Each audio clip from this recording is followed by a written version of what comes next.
Shalom guys, and welcome to this week's video. In this week's video, I'm going to be sharing how my postpartum journey has been going with healing, with just how I've been feeling about having a natural unassisted home birth, how baby girl came out in the toilet. I'm also going to be sharing how difficult it is to get a birth certificate from a home birth, how I was kind of treated when I tried to go to the doctor to get checked up after having a home birth and all that good stuff. So if you're interested in content like this, stay tuned.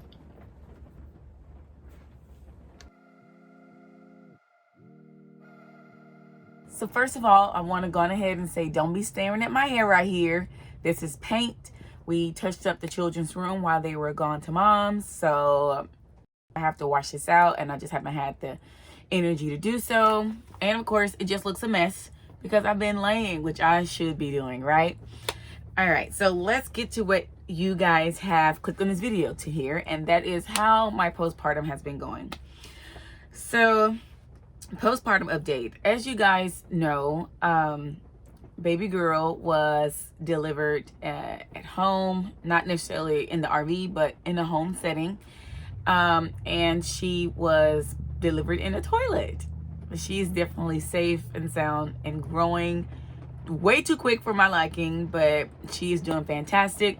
You're also going to hear rain. We have some rain and thundering going on, so you may hear that in the background. I'm not sure if you do, but just in case you know what it is. So a quick recap on how I had her. First of all, it was absolutely amazing. I will never forget that delivery and that labor. I will always just flash back to it. It was absolutely fantastic. I felt the Most High in that moment. He showed me his power in that moment, how what I thought would happen was nothing compared to what he made happen. It was fantastic. It has to be my best delivery ever. I call it my perfect pain because where it hurted absolutely way too much for my liking. I don't ever want to go through it again. At the same time, I'm happy that I was able to feel what the Most High made perfect. The labor and delivery and the pains that we feel as women, bringing a human forth, earthside, that pain is in Abiyah's will, and it is absolutely perfect. I'm happy I was able to experience it and feel it. It definitely brought me even more closer to the Most High, just by feeling his perfect pain. And it definitely brought me and my husband closer because I saw him in a way that I have not seen him when it comes to all hands on deck, do what you got to do, even if you didn't want to do it. And his heart was in it. He was very supportive and passionate about it. And he also saw my strength as a woman. So that labor and delivery brought out so much. Let's get to after baby Tor was here, right? So after baby Tor came, I did decide to go to the doctor and get a checkup just to make sure everything came out like it was supposed to. I kind of felt that I had a tear. So being that it was unassisted, I wanted to make sure I got that checked, make sure I didn't need stitches. When I called to make an appointment, when I tell you, once they found out that I had the baby at home and they didn't get that paycheck from me having the baby in the hospital, initially they were very rude. The lady on the phone was rude, asking me all kinds of questions like, so why didn't you call the ambulance? And so you're 2 days out and you're just not calling us? Like, sister girl had a whole attitude. And I'm like, ma'am, just do your job. Don't get all personal. You still getting the same check regardless, you know? She had a whole attitude. No, ma'am, I cannot schedule you. You have to go to labor and delivery first. All of this, right? And I called my regular OB, the same doctor I went to for all of my prenatal care and everything. But homegirl had a whole attitude. So I was like, Abiyah, see me through this. I can already tell it's finna go down, you know? Because I didn't do it the way society wanted me to. So she put me on hold and she came back and she was like, look, can you come in at 11 o'clock? It was around 9 o'clock when I called in the morning. And she was like, can you come in at 11? I was like, yes, sure. So all praise to the Most High. He totally changed her attitude she had. But I wasn't gonna match her energy. I was gonna stay my little light self, because I knew the most I was gonna work it out regardless. Whether they made me an appointment, it was probably whether they did not make me an appointment, it could have been IBS protection, or whether what she did, she came back in and made me an appointment and told me to come in right away. And so I came on in, but it was like I was on trial when I walked in.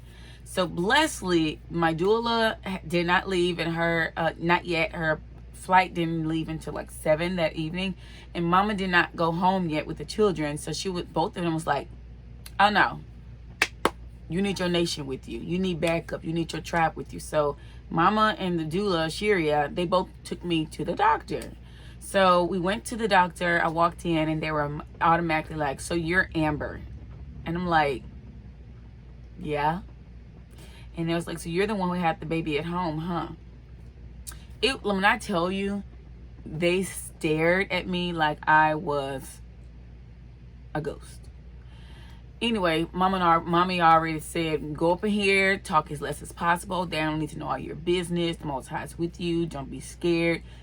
Hold your head up. You did a fantastic. You did great. Don't let these people make you think that what you did was not a good thing." So I was so happy to have Mama and Asheria with me. So I went to the back, whatever, and I had like this feel like of shame, because literally I was walking down the hall and everybody was standing there like just watching me go down the hall, right? So I have a whole knot right there. So went to the room that they put me in, and automatically they had a piece of paper out, and they were literally writing down how my birth happened, as if I was writing a police report, right? Like I'm finna get in trouble. Yo, you're in big trouble. You should have did that. They missed their check. You finna get in trouble because you had your baby at home. So they wrote it down, and they was like, "So what time did you start having contractions? What time did the baby come out? What did you do with the placenta? Where is the placenta? Where is the cord? Who cut the cord? You're just not waiting 2 days later to come to the doctor? Did the baby get checked up? How do you know that the baby's okay?" Low key, high key, they tried to make it seem like I was being neglectful. So I'm going to put that out there. Get ready for that. Hopefully you don't have to go through this. But all in all, they went ahead and checked me. And the Most High blessed me to leave out of there with myself and with my baby. Because sometimes they'll play you to the left like you're being a neglectful parent. But what they need to understand is we're waking up and we're understanding that having a baby is natural. Our ancestors had babies in the wilderness when they was in the Exodus with no problem. And they sister, they cousin, they mama, they auntie, that's who helped them have the baby. Having a baby is not an emergency. Why all the clicking and the dinging and the extra hands and the extra people? Like, the labor and delivery was absolutely perfect. It was perfect. I am still over the moon the way I had Torah. So that's what happened when I went to the doctor. But like I said, I was able to leave. I did have a tear, but all I had to do was put antibiotic on it. I did not have to have stitches. So yeah, so that's what happened. So now, and I got my notebook here because I don't want to miss anything. So now I'm going to go on over how baby Torah is. So baby Torah is doing so good. I did make her doctor's appointment 6 days after, because we hit the weekend, and I just wasn't trying to bother with it, with Shabbat hitting and all that. I think she was 8 days out, something like that. So when I tried to make her appointment, they pretty much gave me the same problem. They was like, your doctor's appointment should have been made through labor and delivery. I was like, I had her at home, bro. I need her. Bro, like I started getting like irritated at this point. I had her at home. I need her to get a checkup, because I still need her to get a checkup, I'm not a doctor, but I knew that I can have the baby at home. It's not illegal to have an unassisted, unmedicated home birth. It is not illegal. So I did finally have baby Torah. Her appointment, it went great. She did lose a little weight, but now baby girl has gained her weight back plus more. She is currently 14 days old, so I'm 15 days out postpartum. So yes, now when it comes to getting her birth certificate, it is a whole show. Okay. I have to, so far, first of all, finding who to talk to was a total headache. And come to find out, where we live, there's only one woman that know how to do it. We had to hunt her down. My husband that just took over. I started getting frustrated, but Zay took over. He sat in the van. He made all the necessary calls while we ran a couple of errands, and he found the lady, right? And they literally was like, she's the only one in this area, Nashville area, that knows how to go about getting a home birth certificate to make it good to where she can still get her social security card and things like that. Now, so in order to get we haven't even made it to get a social security number yet. The birth certificate, I need proof that I was pregnant. They want to make sure I didn't steal the child. Being that no one saw the baby actually be born, they need just proof. I can understand that, but it's still a lot. I have to have a notarized note from somebody other than my husband that I was pregnant. They have to say literally, I so and so and so and so on today know that Amber was with child, and I have to go up and get it notarized, right? We also have to have both of our IDs sent in. We have to have proof of address by a bill. We have to have my prenatal records printed and ready. We have to have her one appointment, doctor's appointment record printed and ready. And then we have to wait until they call us to make an appointment. We have to then go into whatever they would tell us to come to. And like she said, it's going to take you all morning. We got a lot of questions to ask you, from the smallest detail to the biggest detail. So get ready for that. Even though we're going to a small town to do the appointment, they have to send it out to Nashville. Nashville's backed up. And it's going to take a month for it even to get in the system. Once the birth certificate is in the system, you still have to pay a fee to actually get the birth certificate physically mailed to your location. That's not even the social security card. So honestly, and then baby Tori needs a hearing test. And they won't even schedule her until she has her birth certificate and an insurance card. So we're just in limbo with that. She has not had a hearing test yet, but I'm going to call and ask. I'm like, and she's supposed to be under my insurance until at least the first 30 days. So I am going to call and double check on that, because sometimes it's all about who you get on the phone. Some people know more than others, you know. So that's where we are when it comes to the birth certificate and the social security number, and how I was treated trying to get a doctor's appointment, how we were treated trying to get Tora a doctor's appointment, and all of that. So how are the children doing with the little sister? So they have been gone since she has been born. They did see her the first 2 days of her life, but then mama took them on to Kentucky so that I can have time to heal. Let's get into my healing process, right? Let's dive deep. So let's get down to postpartum. Physically, mentally, emotionally, spiritually, right? Physically, I feel fantastic. Everything is healing. I still have a little issue with my pelvic rotation with this leg walking. Sometimes I can lift it. Sometimes hubby have to lift it for me. Scooting out of the bed is still pretty difficult. But it's better than it was. And I'm excited about this healing journey. Some of the things that I have been using to heal my postpartum tea that my doula made me, fantastic. I will leave her information below. I have been taking my baby blues tincture for my hormonal balance to help combat any type of postpartum depression. I have not had any postpartum depression. I am so thankful to say that, because I have had it with pretty much all of my other pregnancies. I was just better equipped this time. I have been taking, let me backtrack. Before today, physically, and this is TMI, I'm going to go on and tell you, we're going to talk about poop. So I'm going to give you a little break to click off this video if you don't want to talk about poop, but it's part of postpartum.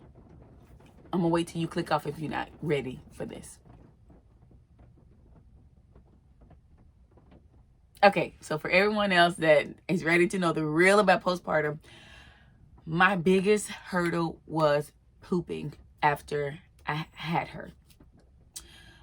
I recommend, if you're gonna have a home birth, make sure you poop before, like, have a really great bowel movement a day or two before you even think you're gonna go into labor.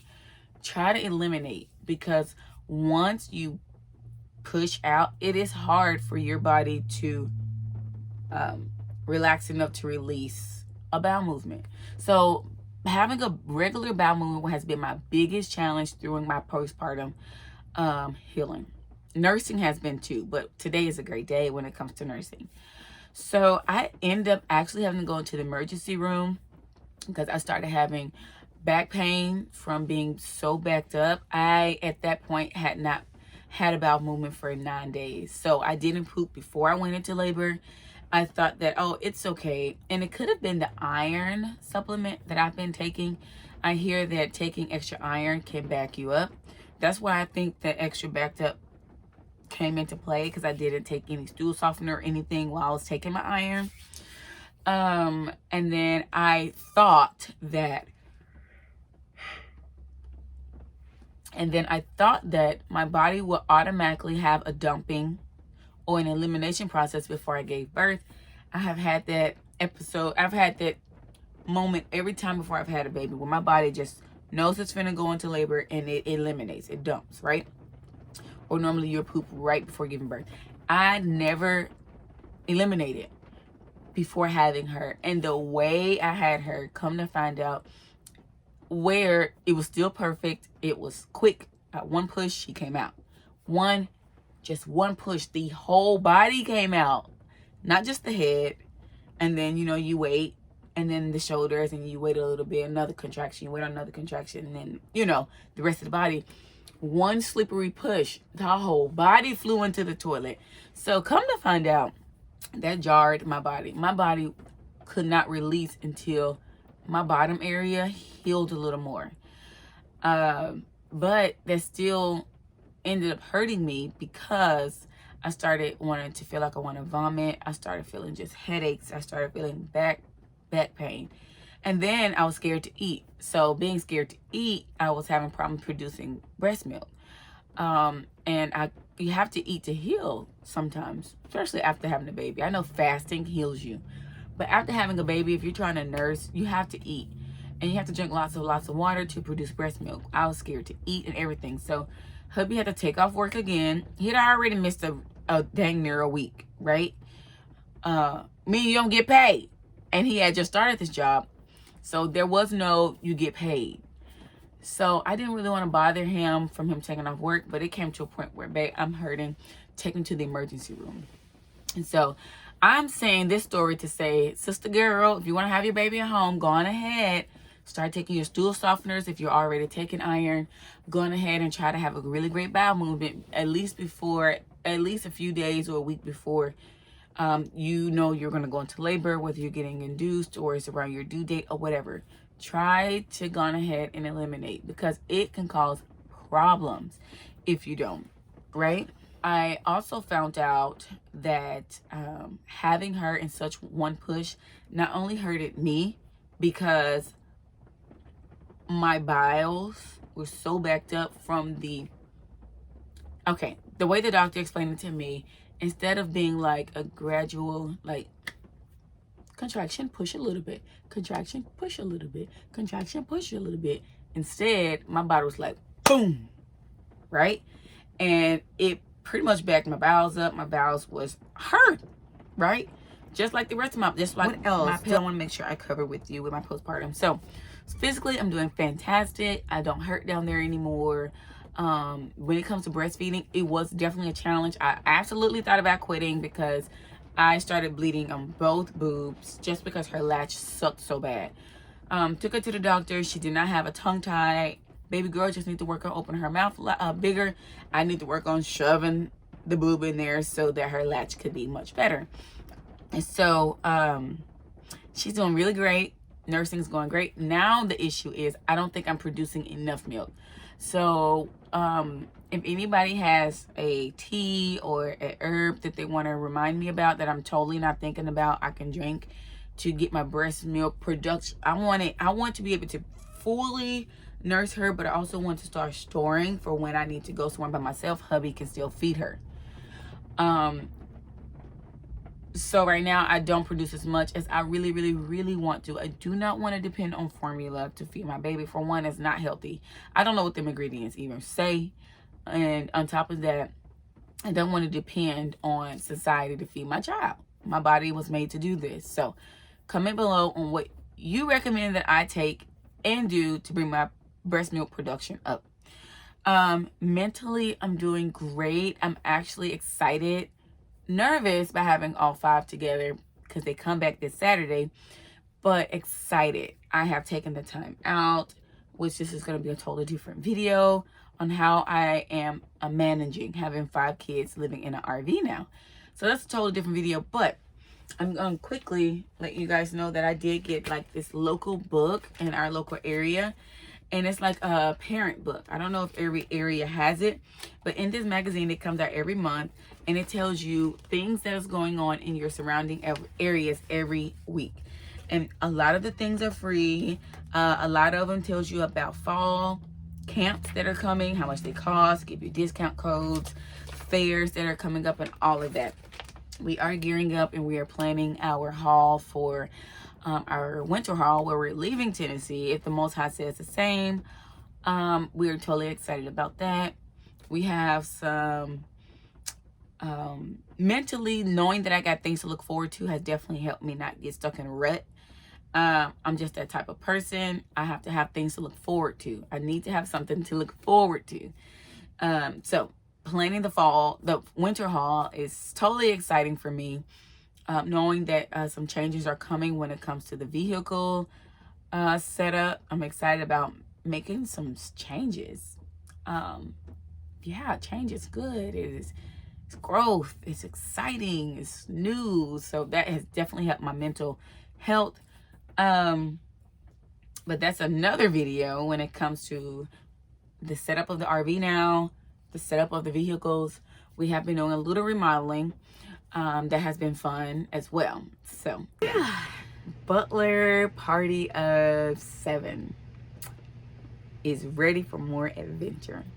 So yeah, I'm also excited that we get to pick business back up. You know, maternity leave is great, but I'd like to do what I know we're called to do, and it is to help others to see if RV life is for them, whether it's to save money and come out of debt, whether it's to loosen their ground so that they can be more available to the Most High and others, whether it is to just travel and to see things for their mental health and mental stability, whether it is to know that you don't need all these things to be happy and to be fulfilled in life. And being that we are able to show people that you don't have to get a note to do that with our chat box, where we find this is crooked. It's real crooked, but it's gonna have to be crooked because we're wrapping this video up. So the chat box is opening back up, and it's just a virtual service that hubby and I have, and I'm so excited to get back to business. It's a virtual service that hubby and I have where we help find the perfect RV or the home on wheels for others nationwide. And we specialize in used RVs and cash purchases. Not necessarily something you can just go to an RV park and buy and get a note.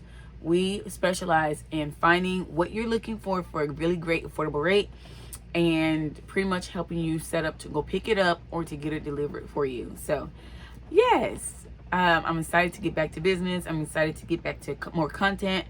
I'm not like got this baby on my body, so I pray that this video was entertaining, educational, inspirational, and yeah, that's it. So thanks for watching another Butlers Unboxed video. I'm gonna go. It's time to thank you again for watching another Butlers Unboxed video. Sit and chat with your girl Amber. The next video that we're uploading will be probably not a sit and chat. It'll be more of maybe a vlog. Maybe we'll do a day in a life with 5 children in an RV vlog. How about that? Sounds good to me. All right. You be blessed. Be a light. Live light. Love each other. It's a commandment, you know. Shalom.